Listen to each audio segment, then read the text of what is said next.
Você sabia que um avião pode ter o seu peso máximo de decolagem reduzido em função do tamanho do tanque de combustível? Eu vou explicar tudo sobre isso no vídeo de hoje.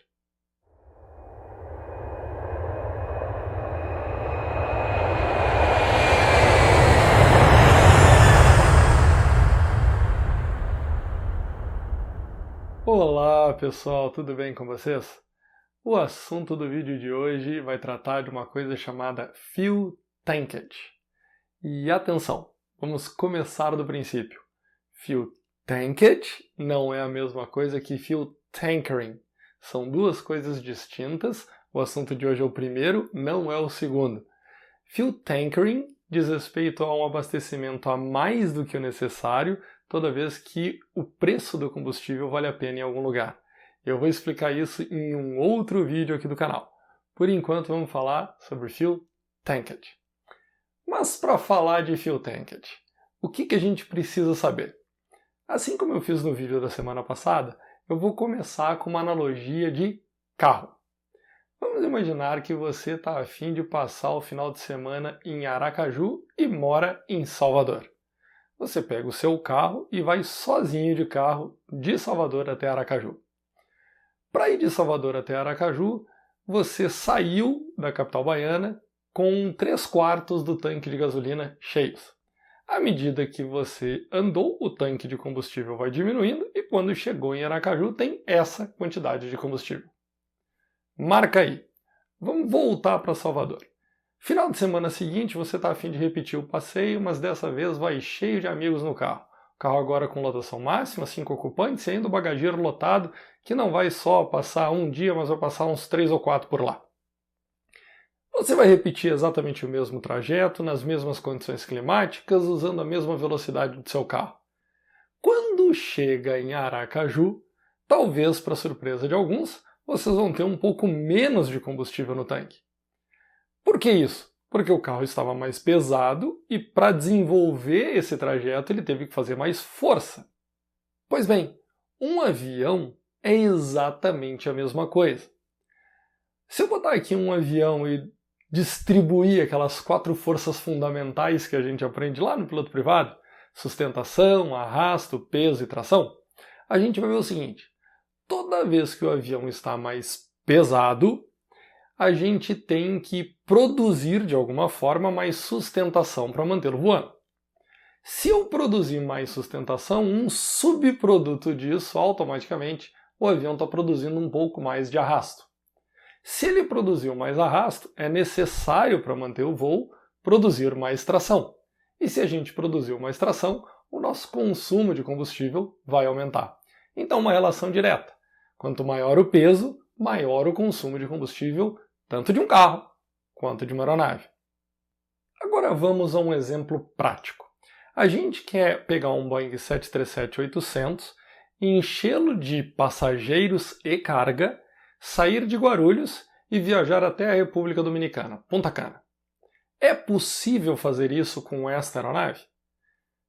Vamos dar uma olhada no seguinte.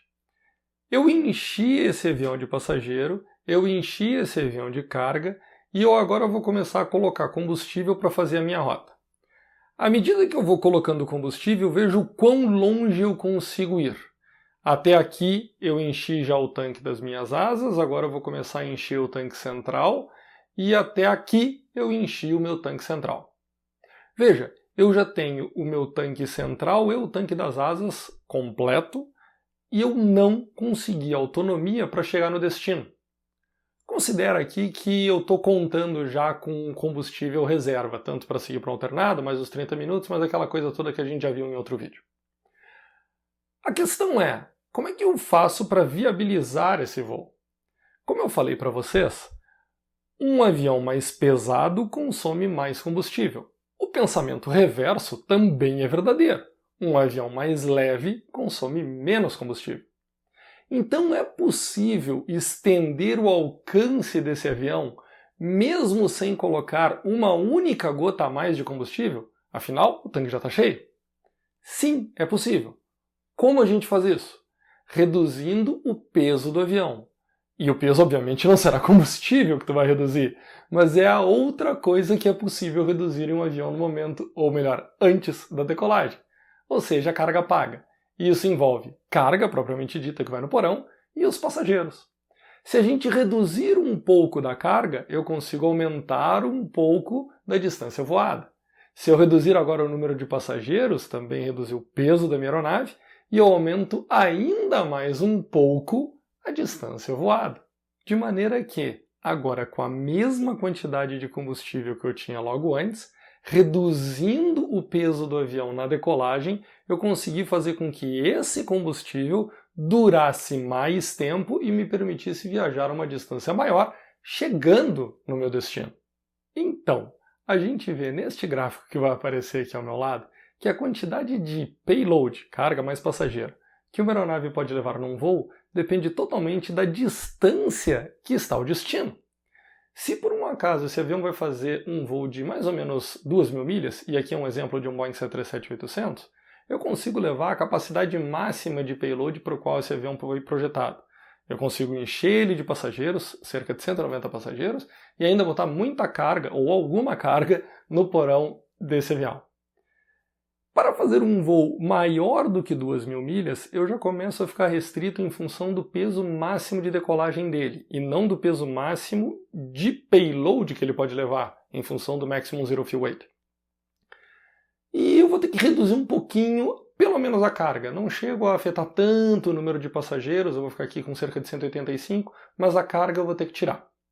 Agora, a partir de 2.500, 2.600 milhas ou mais, o avião já encheu o tanque de combustível para cumprir a missão e ele não tem como colocar mais combustível para ir mais longe. A única forma de ir ainda mais longe é retirando carga e passageiro, reduzindo o peso de decolagem dele. E eu vou ter que mexer no número de passageiros de forma muito drástica daqui para frente. Esse avião consegue fazer um voo, por exemplo, de 3.500 milhas? Consegue, desde que não leve mais do que 60 ou 65 passageiros. E isso é o que representa esses três segmentos de reta. O segmento de reta superior desse gráfico mostra quando a gente é limitado por Maximum Zero Fuel Weight, ou seja, aquilo que o avião foi projetado para levar de carga e passageiros. O segundo segmento de reta mostra quando o avião está limitado pelo peso máximo de decolagem estrutural, que a gente viu no vídeo anterior. Vai aparecer aqui em algum lugar no topo da tela, se você não viu, confere lá. E o último se refere ao abastecimento do avião chegando no seu limite. Não tenho como colocar mais combustível. Se a gente quiser esticar ainda mais a nossa rota, a única solução é deixando o avião mais leve na decolagem, colocando menos payload para que ele vá mais longe. Mas atenção, isso não é necessariamente uma coisa ruim. Isso cria, inclusive, modelos diferentes de negócio. Duas grandes empresas que operam o Boeing 737, por exemplo, têm modelos de negócio completamente diferentes em função da característica dos seus voos. A Ryanair na Europa, por exemplo, opera voos de no máximo 4 horas. A grande maioria dos voos é bem menor do que isso. E o que ela toma proveito? Se o tipo de voo é um voo relativamente curto, eu posso encher bem o meu avião. E ela coloca, vejam aqui o mapa de assentos, 189 passageiros a bordo do Boeing 737-800. Já a Copa, no Panamá, opera voos de muito longa duração para um Boeing 737. Mas ela não viu isso como um desafio intransponível. Ela viu como uma oportunidade diferente de negócio. O que ela fez com o avião dela? Ela reduziu o número de passageiros, porque ela não pode colocar mais passageiros a bordo, senão o avião não cumpre as etapas muito longas, como, por exemplo, de Montevidéu para o Panamá, ou do Panamá para São Francisco, na Califórnia.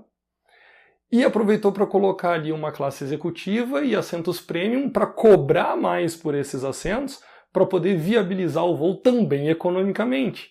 Eu expliquei para vocês como a gente viabiliza o voo do ponto de vista de performance, mas alguém tem que pensar do ponto de vista econômico, alguém tem que pagar por esse voo.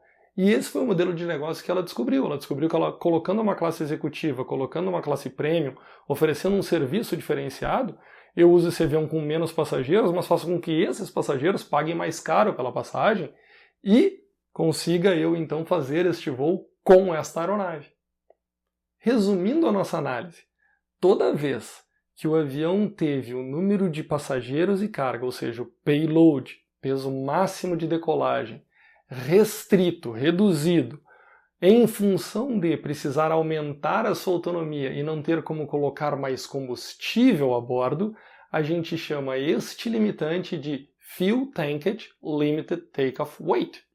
O avião foi limitado em função do tamanho do tanque de combustível, que não permitia colocar mais combustível a bordo, e mesmo assim eu tive que reduzir o peso para aumentar a autonomia, aumentar o alcance dessa aeronave. Eu quero lembrar vocês que tudo isso que nós vimos no vídeo de hoje, tudo que tem sido visto aqui no canal, são assuntos que são cobertos pelo livro Aircraft Performance Weight and Balance. Esse livro está disponível para compra nos links aqui embaixo na descrição do vídeo no formato digital. Se você quiser o formato impresso, manda uma mensagem para mim, também tem um link para mandar mensagem via Telegram aqui na descrição do vídeo. Me segue lá nas minhas redes sociais, um abraço e até a semana que vem!